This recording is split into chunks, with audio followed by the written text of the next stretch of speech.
자, 이분이 이런 얘기를 밝혔는데 뭐 생계가 어려웠던 것은 둘째치고라도 공익신고자 이후에 두려움을 호소했는데 한 보도에 따르면 회견 이후 정진상 씨와 가까운 측근이 나를 노려봤다.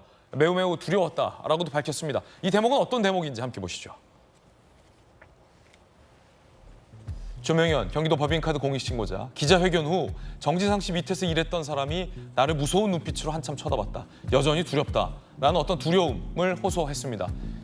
김 교수님, 이게 일종의 어떤 그 포비아잖아요. 왜냐하면 경기도의 본인의 어떤 상급자들, 상급자 중에서도 정진상 실장 같은 경우면 정말로 이재명 당시 지사의 최측근이었기 때문에 엄청난 또 높게 보이지 않겠습니까? 하급 공무원 입장에선. 근데 그렇죠. 그 정진상 씨의 측근이 날 노려봤다. 이게 두렵다. 일종의 어떤 포비아인가요? 그렇죠. 그러니까 아까 전수현 변호사도 이야기했지만 저렇게 공익 제보자로 하시는 분들은 보이지 않는 유형무형의 압력과 따가운 시선들을 많이 받아요. 그렇기 때문에 사실 생계 유지하기도 어렵다는 이야기를 했고 마음의 이 두려움 같은 게 얼마나 크겠습니까? 특히나 어제 같은 경우 저렇게 얼굴을 드러내고 스스로 자기가 신분을 밝힌 채로 폭로를 했는데 기자회견장을 떠나서 나갔을 때 정진상 씨 밑에서 일했던 분이 자기를 째려봤다고 느꼈다면 그게 정말 심한 공포가 될 수 있거든요. 정진상 씨 같은 경우 잘 아시는 것처럼 경기도지사일 때 정치실장 하면서 가장 최측근이었고 사실은 2인자였다는 소리를 들을 정도였지 않습니까? 그러면 정진상 씨 밑에 있었던 가장 최측근이라는 사람이 어제 기자회견장에서 자기를 봤을 때 그 느끼는 공포감 같은 대단하겠죠.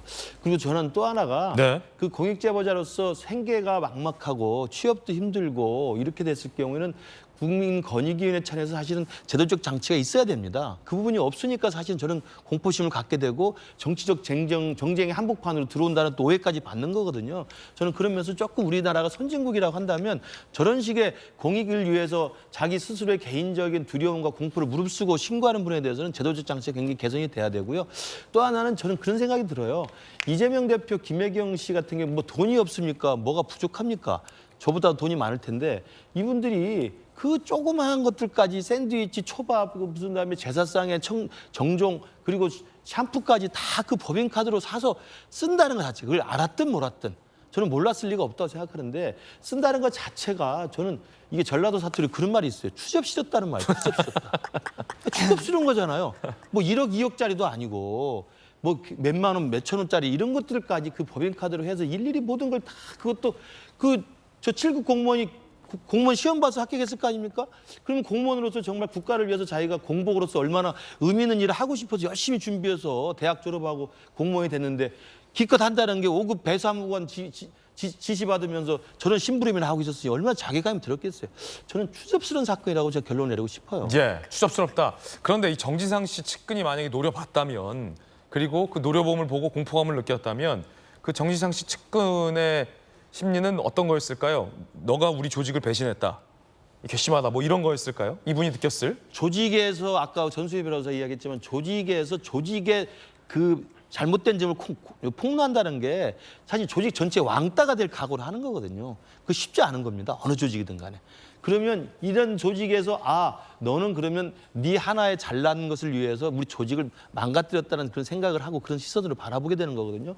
그런 게 굉장히 두려운 거죠. 그리고 지금 이재명 대표는 현직 제1야당 대표고 국회의원이고 또 대선 후보까지 했던 분이고 막강한 권력과 힘을 가진 분이잖아요. 정진상 씨의 또 측근이 만약에 지금도 민주당과 관련돼서 어떤 일을 하고 있고 권한이 있다고 한다면 저분이 봤을 때 얼마나 공포감을 느꼈겠습니까? 저는 추접 실험을 넘어가지고 정말 전체적으로 조직적으로 저 공익제보자를 향해서 무언의 압력과 무언의 어떤 그 위협 같은 게 있었을 거라고 생각을 합니다. 예, 무언의 압력이 있었을 것 아니냐. 뭐 추접스럽다 이런 말까지 해주셨는데 함수 대변인 의견 주시죠. 일단 뭐 수사도 하고 있고 재판도 가는 과정에서 그런 표현이 적합한가 싶습니다. 이재명 대표가 알았겠습니까? 저번에 주장이 사실이라고 하더라도 저는 좀 지켜볼 필요가 있고 모르겠어요. 정진상 실장의 측근든지 누가 쳐다봤는지 저분이 느꼈는 감정까지는 제가 모르겠는데 여기가 무슨 뭐 지하세계 무슨 폭력 조직입니까? 조직은 뭐 정당이고 좀 과한 표현들은 어차피 역효과를 날 거니까 제가 뭐 그것까지 지적할 필요 없는데 다만 이런 생각은 듭니다. 강서 선거 이후에 심지어 국민의힘 대변인단에서는 민주당을 너무 자기들이 공격했다면서 덜 공격 안 하겠다, 논평을 줄이겠다까지 하고 있습니다. 그리고 당대표는 민생과 경제, 용산과 얘기하고 소통하겠다. 그런데 최고위원은 저분을 같이 대동하고 나와서 지극히 심한 정쟁화를 시키고 있습니다. 근데 또 행안위가 또 증인을 채택하겠다고요?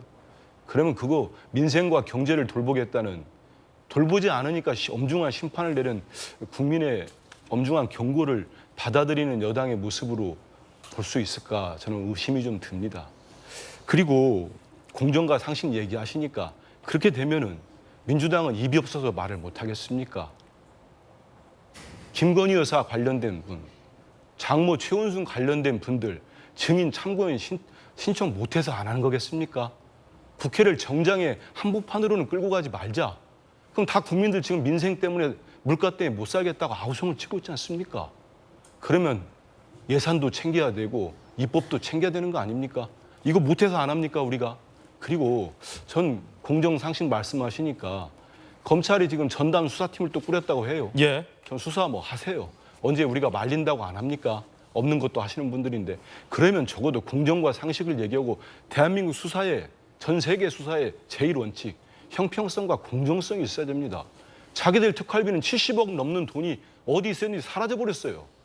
영수증은 보이지가 않아요. 공교롭게 자기들 외부에서 밥 먹은 것들은. 어떻게 할 겁니까? 그거 수사 안 할 겁니까? 왜 자기들 건 수사 안 합니까? 수백억 원의 국민 혈세가 사라졌는데요. 같이 해주셔야 우리 국민들 볼 때 불편하지 않게, 아, 이게 공정과 상식이구나, 이렇게 생각할 수 있는 네. 국민 많다, 이런 말씀을 좀 드리겠습니다. 여기가 무슨 지하 조직이냐, 정당이다 라는 답변도 흥미롭습니다. 추접스럽다. 조직의 어떤 공포가. 여기가 무슨 지하 조직이냐, 공정상식은 언급하지 마라. 오늘 뭐 여야 의견이 보이지 않는 곳에서 상당히 좀 치열한데